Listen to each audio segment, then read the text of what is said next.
le 6 septembre, 2024. Du coup, qu'est-ce qui se passe? Ce 6 septembre, on va, au McDonald's qui, voilà, n'est pas très loin de chez moi, donc on y va à pied et en fait, vu que petite précision que je vais vous dire maintenant avant, pour quand même que vous ayez la contextualisation, ses parents n'arrêtaient pas du tout de tourner, autour de chez moi, hein. Voilà, donc autour de chez ma mère. Ils y arrêtaient pas. Vraiment, à un point, mais c'est hallucinant.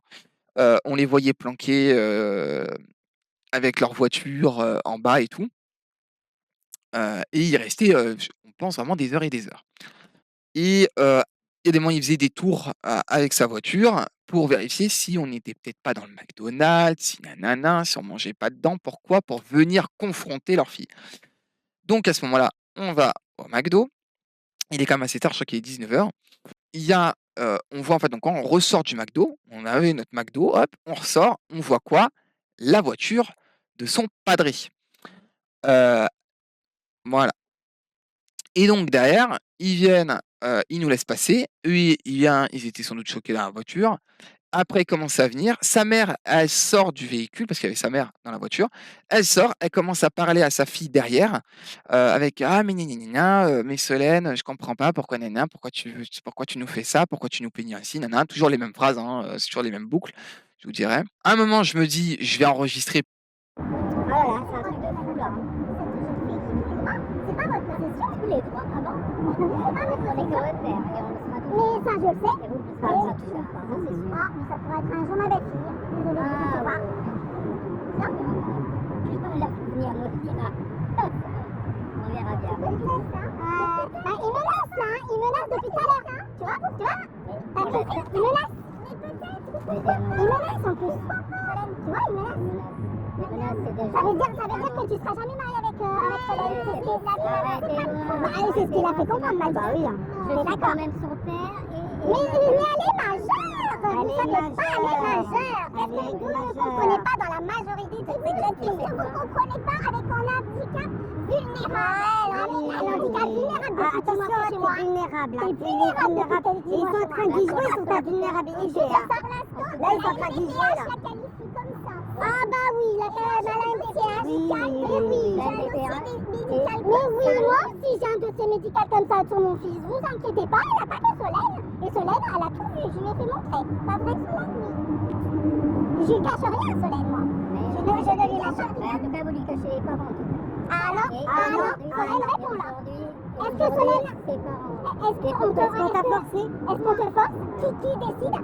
Et avec votre courage de faire ça, Solène ne dit rien. Et avec Solène ne dit rien. Ah, j'ai pas dit ne dis rien. Je n'ai pas dit ne dis rien. Ah non, j'ai dit ne dis rien sur ma vie privée. Ne confondez pas. Ne confondez pas. Et vous alors?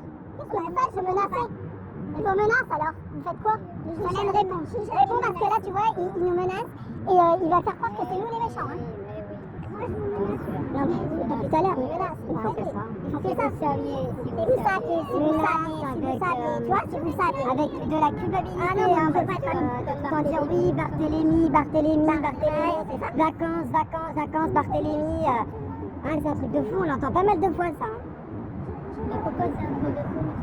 Ah, mais je ne dirais pas. Quand même, on a une vie, une famille. Elle est majeure, elle fait ce qu'elle veut. Excusez-moi, elle est majeure, elle fait ce qu'elle veut. Réponds-le.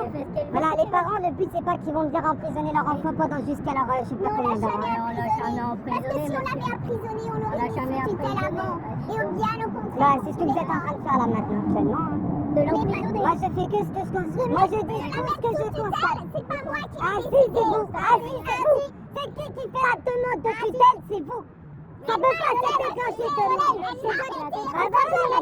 C'est le juge qui le demande. C'est le juge qui le demande l'enquêteur qui vous l'a dit. Vous savez pourquoi? Vous savez pourquoi? La première fois qu'on a demandé de la mettre sous tutelle, ça nous a été refusé.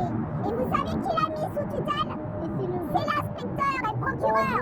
Ça sent pas, ça m'étonne. Bizarre. Mais il faut laisser faire ça. Parce que là, il va le savoir des choses. L'enquêteur l'a dit très bien, Solène. Et d'ailleurs, l'enquêteur l'a dit. Qui l'avait dit. Et que vous n'aviez pas voulu. Alors vous avez compris que c'était nous, mais je dis. Ah non, j'ai jamais dit ça à l'enquêteur. Alors là, j'ai rien dit à l'enquêteur du tout. Vous savez même pas ce que j'ai dit à l'enquêteur. Alors, C'est pas le sujet, de toute façon. Ouais, c'est pas le sujet, c'est pas la réponse. C'est pas la question. C'est pas la question. Voilà. La tutelle n'est pas un problème en soi. Comme le médecin est venu te voir. Oui, parce que si demain tu signes un papier, Solène, quel qu'il soit, un emprunt, quelque chose, tu es à 100% responsable. D'accord? Ça c'est dangereux. Et ça c'est dangereux parce que tu ne maîtrises pas la langue. C'est dangereux, attention, c'est dangereux la lecture. Waouh! Et avoir des gros soucis. Ah, des gros soucis, hein. Tu sais, il y a plein de gens qui signent des papiers, mais ils ont des gros soucis derrière. Hein. Attention, hein. Il y en a, ils ont fait des entreprises et tout, ils ont eu des soucis. Waouh!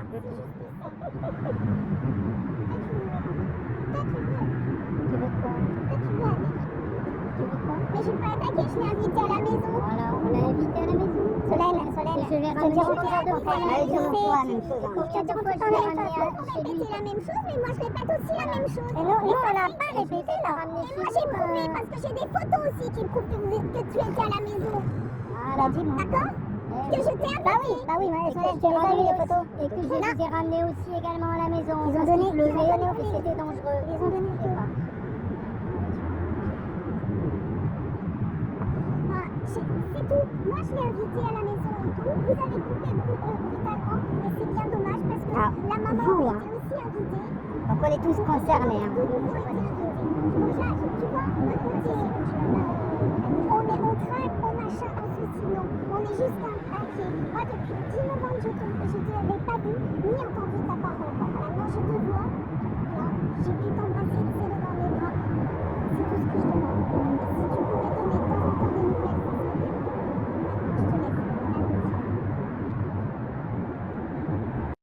Et donc, derrière, à savoir qu'au début, bien évidemment, il y avait quelqu'un qui travaillait chez Inter qui avait vu tout le truc. Parce qu'au début, en fait, tellement que ma copine avait peur, je l'ai pas dit parce qu'avant que je rec, du coup, il y avait quand même toute une scène aussi qui s'est passée. Avant que je rec, sa mère, en fait, tellement qu'en fait, elle avançait vers elle, qu'elle reculait, mais à un moment, bah, elle s'est tapée sur une voiture. Et donc, à un moment, sa mère, tout ça. Sa mère, en fait, arrêtait pas de lui parler, tout ça. Elle arrêtait pas de la toucher, hein, aussi, hein. C'est rien qui se demande, c'était tout le temps ça, ça. À un moment, elle lui a fait ça aussi, sa mère. Elle l'a pris comme ça par le menton, comme si: «Tu vas m'obéir maintenant». Sa mère, en fait, lui dit une fois: moi, je veux juste un câlin, Solène. Moi, je veux juste un câlin». Elle lui dit vraiment comme ça, hein: «Moi, je veux juste un câlin, Solène». Elle lui dit une fois. Elle a dit non avec la tête. Elle lui dit 2 fois. Elle redit non avec la tête. La troisième fois, elle force sa fille à la prendre dans les bras. Elle la force. Et elle est, en soi, je pourrais carrément vous le faire, hein, elle est vraiment quasi comme ça. Mais vraiment, je vous jure, elle est comme ça. Elle ne met même pas ses mains derrière, ou si elle le fait, c'est vraiment juste comme ça, mais en soi, elle touche pas vraiment trop sa mère. En mode, elle est comme pétrifiée devant ses parents, donc devant sa mère. Sa mère, vers la fin, on peut l'entendre: «Moi, je suis contente, tu viens, tu m'as fait un bisou et tu m'as fait un câlin, c'est tout ce que je te demandais». Mais en fait, à savoir que le bisou, elle n'a jamais eu de bisou parce que c'est juste du mensonge qu'elle vient de dire, sa mère. Il y a jamais eu de bisou avec sa fille, tout simplement. Donc on ne sait pas où elle l'a inventé celui-là. Le câlin, pour moi, c'est pas un câlin, hein, parce que c'était un câlin forcé, donc c'est pas un câlin. Parce que quand moi, ma copine, elle me demandait des câlins, elle le faisait de plein gré. Elle parle aussi sa mère que, elle pourrait signer des papiers et tout, en fait, un peu en mode qu'on pourrait lui voler son argent en lui faisant signer des papiers, qu'on pourrait, en fait, détenir, entre guillemets «ses comptes» et tout, et que du coup, vu qu'elle est handicapée, vulnérable et bah, que du coup, au final, elle pourrait, on pourrait la manigancer comme ça. Sauf qu'au contraire, non, parce que nous, on lui expliquait très clairement les choses, comparé à ses parents qui lui expliquaient, parce que